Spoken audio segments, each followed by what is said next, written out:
I have my Samsung web page open on the left. I'm debugging on the right.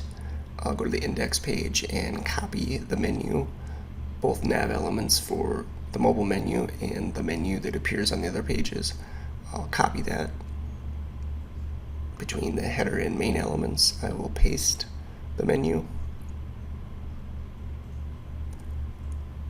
I'll change the links, so I have to go up one level since the Samsung file is in the speakers folder.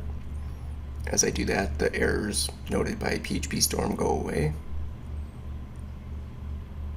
I'll also move the class equals current from the home link to the speakers link. Now that shows up in yellow on the right. Then I'll go up and copy my link element and the script elements needed to make the SlickNav mobile menu appear. I'll paste that in the head element. I also need to change the link element and script element to go up one level since I am in the speakers folder. After I do that, I will refresh the page on the right to make sure those changes are applied.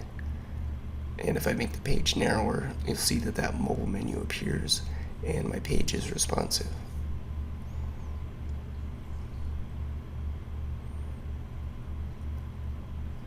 I've copied the Samsung Dinosaur WebP image and I'll paste that in the images folder. Close my project window. And in the article, I'm going to create a figure element. I will cut the image that was below that. I'll also create a picture element. I'll include an HTML comment. It says images with a WebP extension are only supported currently by Chrome and Opera browsers.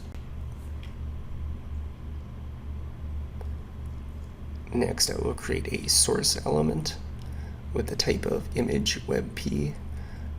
I will set the source set to that new image that I pasted in the images folder. Below that, I will paste the image element that I cut earlier. That image will show on browsers that don't support the WebP file extension.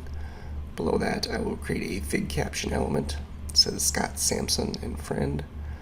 Notice how it's off to the left and doesn't look very nice.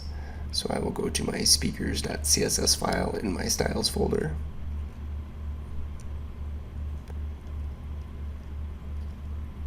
For the image element that's in the article, I'll set the max width to none, the margin left to 0,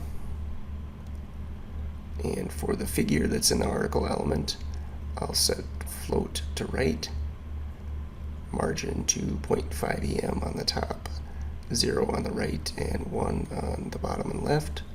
Then for the fig caption, I'll set display to block, change the font weight to bold, and I'll also include a bottom border, 1 pixel solid black. I may need to refresh on the right to see the border show up.